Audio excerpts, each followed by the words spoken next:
Good morning to all. Today we are going to discuss accounts of holding companies. So first, let us understand what is holding company. Holding company ಅಂದ್ರೆ ಏನು, ಇದ್ರ ಸಲುವಾಗಿ let us take an example. ಒಂದು example ತಗೊಳ್ಳೋಣ. Example ಏನಪ್ಪಾ ಅಂದ್ರೆ ಎರಡು company, A company and B company. So ಇವಾಗ ಈ ಎಕ್ಸಾಂಪಲ್ದೊಳಗಿರುವಂಥ ಎ ಕಂಪ್ನಿ ಏನು ಮಾಡುತ್ತಪ್ಪ ಅಂದ್ರೆ ಬಿ ಕಂಪ್ನಿ ಶೇರ್ಸನ್ನು ತಗೊಳತ್ತಾ, ಪರ್ಚೇಸ್ ಮಾಡುತ್ತಾ. ಎಷ್ಟು ಪರ್ಚೇಸ್ ಮಾಡುತ್ತಪ್ಪ ಅಂದರೆ, ಈಗ ಫಾರ್ ಎಕ್ಸಾಂಪಲ್ ಬಿ ಕಂಪ್ನಿ ಹತ್ರ 10,000 ರೂಪಾಯಿದು ಈಕ್ವಿಟಿ ಶೇರ್ಸ್ ಇತ್ತು. 10,000 ರೂಪಾಯಿ ಈಕ್ವಿಟಿ ಶೇರ್ಸ್ದೊಳಗೆ ಎ ಕಂಪ್ನಿ ಎಷ್ಟು ಖರೀದಿ ಮಾಡ್ತೋ, 6,000 ರೂಪಾಯಿ ಖರೀದಿ ಮಾಡ್ತೋ. 10,000 ರೂಪಾಯಿದೊಳಗೆ 6,000 ರೂಪಾಯಿ ಖರೀದಿ ಮಾಡಿದಪ್ಪ ಅಂದ್ರೆ, ಈಗ ನಮ್ಮ ಕಾಮನ್ ಆಗಿ ಗೊತ್ತಾಯ್ತು 10,000 ರೂಪಾಯಿದೊಳಗೆ 6,000 ರೂಪಾಯಿ ಎ ಕಂಪ್ನಿ ತೊಗೊಂತಪ್ಪ ಅಂದ್ರೆ, that means A company has taken more than 50% shares of B company. Okay, 50%ಗಿಂತ ಹೆಚ್ಚಿಗೆ ಶೇರ್ಸು ಎ ಕಂಪ್ನಿ ಬಿ ಕಂಪ್ನಿಲಿಂದ ತಗೊಂತು. A company which holds more than 50% shares of another company, that company is called as holding company. ಆ ಕಂಪ್ನಿಗೆ ಏನಂತ ಕರಿತೀವಿ ನಾವು, holding company ಅಂತ ಕರಿತೀವಿ. ಇವಾಗ ಎ ಕಂಪ್ನಿ ಏನು ಮಾಡೈತಿ, ಬಿ ಕಂಪ್ನಿದ 6,000 ರೂಪಾಯಿ ಶೇರ್ಸನ್ನು ಖರೀದಿ ಮಾಡ್ತು. That is more than 50%. ಅದ್ರ ಸಲುವಾಗಿ ಯಾವ ಕಂಪ್ನಿ 50%ಗಿಂತ ಹೆಚ್ಚಿನ ಶೇರ್ಸ್ ಖರೀದಿ ಮಾಡುತ್ತೋ ಅದು ಹೋಲ್ಡಿಂಗ್ ಕಂಪ್ನಿ. ಇವಾಗ ಎ ಕಂಪ್ನಿ ಏನಾಗುತ್ತಪ್ಪ, ಇಲ್ಲಿ ಹೋಲ್ಡಿಂಗ್ ಕಂಪನಿ ಆಗುತ್ತೆ. That is the meaning of holding company. Holding company it's quite simple meaning. ಆ company which holds more than 50% shares of another company. ಬೇರೆ ಕಂಪ್ನಿದು 50%ಗಿಂತ ಹೆಚ್ಚಿಗೆ ಶೇರ್ಸು ಯಾವ ಕಂಪ್ನಿ ಹೊಂದಿರುತ್ತೋ ಅದಕ್ಕೆ ಹೋಲ್ಡಿಂಗ್ ಕಂಪನಿ ಅಂತ ಕರಿತೀವಿ. Is that clear? Okay, so next subsidiary company. Subsidiary company. So ಇವಾಗ A company B company ಶೇರ್ಸನ್ನು ತಗೊಳುತ್ತೋ. ಟೋಟಲ್ 10,000 ರೂಪಾಯಿ ಶೇರ್ಸ್ದೊಳಗೆ 6,000 ರೂಪಾಯಿ ಶೇರ್ಸ್ ಯಾರ ಹತ್ರ ಹೋಯ್ತು, ಎ ಕಂಪನಿ. ಅದು ಏನಾಯಿತು, ಹೋಲ್ಡಿಂಗ್ ಕಂಪ್ನಿ ಆಯಿತು. ಈಗ 10,000 ರೂಪಾಯಿದೊಳಗೆ 6,000 ಅವ್ರು ತೊಗೊಂಡ್ರೆ ಬಿ ಹತ್ರ ಎಷ್ಟು ಉಳಿತು, 4,000, which is less than 50%. Less than 50%. 10,000 ರೂಪಾಯಿದೊಳಗೆ ಇವ್ರ ಹತ್ರ 4,000 ಉಳ್ಕೊಂಡೈತಿ. ಈಗ 4,000 ರೂಪಾಯಿ ಉಳ್ಕೊಂಡೈತಪ್ಪ ಅಂದ್ರೆ ಆ ಬಿ ಕಂಪನಿಗೆ ನಾವೇನಂತ ಕರಿತೀವಿ, ಸಬ್ಸಿಡರಿ ಕಂಪನಿ ಅಂತ ಕರಿತೀವಿ. ಸೊ ಇನ್ ಸಿಂಗಲ್ ಸೆಂಟೆನ್ಸ್ ಅದ್ರ ಮೀನಿಂಗ್ ಯಾವ ಥರ ನಾವು ಹೇಳ್ಬೇಕಪ್ಪ ಅಂದ್ರೆ, ಆ company which holds less than 50% shares, that company is called as subsidiary company. Is that clear?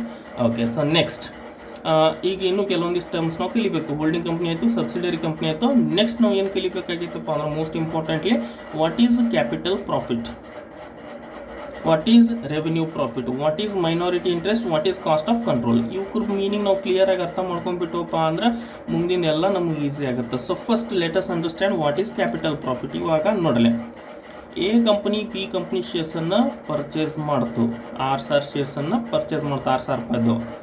So ಅದರ ಸಲುವಾಗಿ ಎ ಕಂಪನಿ ಬಿ ಕಂಪ್ನಿ ಶೇರ್ಸನ್ನು ಖರೀದಿ ಮಾಡೋಕ್ಕೆ ಬಿಫೋರ್ ಬಿ ಕಂಪನಿ ಹತ್ರ ಇರುವಂಥ ಪ್ರಾಫಿಟ್ ಇರ್ಬೋದು ಅಥವಾ ರಿಸರ್ವ್ ಇರ್ಬೋದು.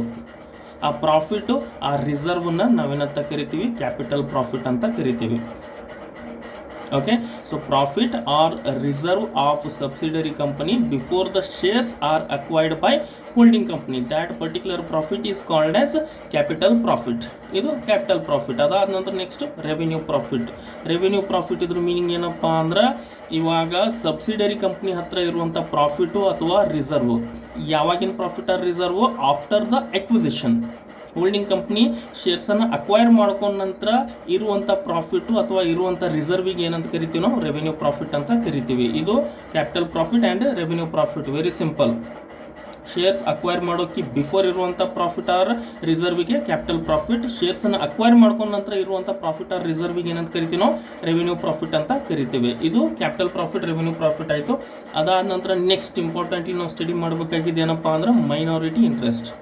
ಈ ಮೈನಾರಿಟಿ ಇಂಟ್ರೆಸ್ಟ್ ಅಂದ್ರೆ ಏನು? ಮೈನಾರಿಟಿ ಇಂಟ್ರೆಸ್ಟ್ ಮೀನಿಂಗ್ ಭಾಳ ಸಿಂಪಲ್ ಐತ್ರಿ. ಈಗ ನೋಡ್ರಿ, ಮೈನಾರಿಟಿ ಇಂಟ್ರೆಸ್ಟ್ ಅಪ್ಪ ಅಂದ್ರೆ first of all it relates to subsidiary company. Subsidiary ಕಂಪ್ನಿಗೆ ಸಂಬಂಧಪಟ್ಟಿದ್ದು, ಸಬ್ಸಿಡರಿ ಶೇರ್ ಹೋಲ್ಡರ್ಸಿಗೆ ಸಂಬಂಧಪಟ್ಟಿದ್ದು. ಇವಾಗ ಮೈನಾರಿಟಿ ಇಂಟ್ರೆಸ್ಟ್ ಅಂದ್ರೆ ಏನು? ಇವಾಗ ಸಬ್ಸಿಡರಿ ಕಂಪನಿ ಶೇರ್ ಹೋಲ್ಡರ್ಸ್ ಹತ್ರ ಇರುವಂಥ ಶೇರ್ಸ್ದು ವ್ಯಾಲ್ಯೂ ಪ್ಲಸ್ ಸಬ್ಸಿಡರಿ ಕಂಪ್ನಿ ಒಳಗಿರುವಂಥ ಶೇರ್ ಹೋಲ್ಡರ್ಸ್ ಅವ್ರಿಗೆ ಸಂಬಂಧಪಟ್ಟಂಥ ಕ್ಯಾಪಿಟಲ್ ಪ್ರಾಫಿಟ್, ಅವ್ರಿಗೆ ಸಂಬಂಧಪಟ್ಟಂಥ ರೆವೆನ್ಯೂ ಪ್ರಾಫಿಟ್, ಇವು ಮೂರಕ್ಕೂ ಟೋಟಲಿಗೆ ನಾವೇನಂತ ಕರಿತೀವಿ, ಮೈನಾರಿಟಿ ಇಂಟ್ರೆಸ್ಟ್. Very simple. ಅದೇನಪ್ಪ ಅಂದ್ರೆ, ಸಬ್ಸಿಡರಿ ಕಂಪ್ನಿ ಹತ್ರ ಇರುವಂಥ ಶೇರ್ಸು, ಸಬ್ಸಿಡರಿ ಕಂಪ್ನಿಗೆ ಸಂಬಂಧಪಟ್ಟಂಥ ಕ್ಯಾಪಿಟಲ್ ಪ್ರಾಫಿಟ್, ಸಬ್ಸಿಡರಿ ಕಂಪ್ನಿಗೆ ಸಂಬಂಧಪಟ್ಟಂಥ ರೆವೆನ್ಯೂ ಪ್ರಾಫಿಟ್, ಇವು ಮೂರಕ್ಕೂ ಟೋಟಲಿಗೆ ಏನಂತ ಕರಿತೀವಿ ನಾವು, ಮೈನಾರಿಟಿ ಇಂಟ್ರೆಸ್ಟ್ ಅಂತ ಕರಿತೀವಿ. It's about minority interest. ಇದಾದ ನಂತರ ನೆಕ್ಸ್ಟ್ ಮೋಸ್ಟ್ ಇಂಪಾರ್ಟೆಂಟ್ಲಿ ನಾವೇನು ಸ್ಟಡಿ ಮಾಡಬೇಕಪ್ಪ ಅಂದ್ರೆ, cost of control. Cost of control ಅಂದ್ರೆ ಇವಾಗ ನೋಡ್ರಲೆ, ಹೋಲ್ಡಿಂಗ್ ಕಂಪ್ನಿ ಏನು ಮಾಡೈತಿ, ಸಬ್ಸಿಡರಿ ಕಂಪ್ನಿ ಶೇರ್ಸನ್ನು ಖರೀದಿ ಮಾಡ್ಕೊಂಡೈತೆ. ಓಕೆ, ಸಬ್ಸಿಡರಿ ಕಂಪ್ನಿ ಶೇರ್ಸ್ ಅನ್ನೋದು ಖರೀದಿ ಮಾಡ್ಕೊಂಡೈತಿ. ಖರೀದಿ ಮಾಡ್ಕೋಬೇಕಾದ್ರೆ ಪರ್ಚೇಸ್ ಪ್ರೈಸ್ ಕೊಡ್ಬೇಕಾಗತ್ತಾ, ಪರ್ಚೇಸ್ ಪ್ರೈಸ್ ಕೊಡ್ಬೇಕು. ಇವಾಗ ನೋಡ್ರಿ, for example holding company subsidiary ಕಂಪ್ನಿದು 6,000 ರೂಪಾಯಿ ಶೇರ್ಸ್ ಖರೀದಿ ಮಾಡ್ತಾವೆ. ಬಟ್ ಆ್ಯಕ್ಚುಲ್ ಆಗಿ ಇವರು 8,000 ರೂಪಾಯಿ ಕೊಟ್ರು ಅಂತ ಇಟ್ಕೊಡ್ರಿ, ಹೆಚ್ಚಿಗೆ ಕೊಟ್ರೆ ತೊಗೊಂಡಿದ್ದು ಎಷ್ಟು ಶೇರ್ಸು 6,000 ರೂಪಾಯಿದು, ಬಟ್ ಕೊಟ್ಟಿದ್ದು ಎಷ್ಟಿಲ್ಲಿ 8,000, 2,000 ರೂಪಾಯಿ ಹೆಚ್ಚಿಗೆ ಕೊಟ್ಟಾರಲ್ಲ.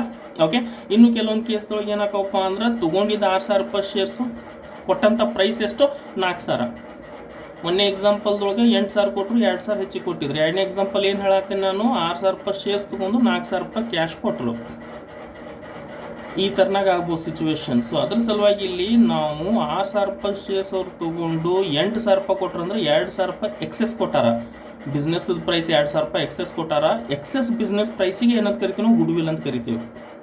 ಅದ್ರ ಸಲುವಾಗಿ 6,000 ರೂಪಾಯಿ ಶೇರ್ಸ್ ತೊಗೊಂಡು 8,000 ರೂಪಾಯಿ ಕೊಟ್ರು ಅಂದ್ರೆ ಎಕ್ಸ್ಟ್ರಾ ಅಮೌಂಟ್ 2,000 ಏನು ಕೊಟ್ಟಾರಲ್ಲ ಅದು ಗುಡ್ ವಿಲ್ ಆಗುತ್ತೆ.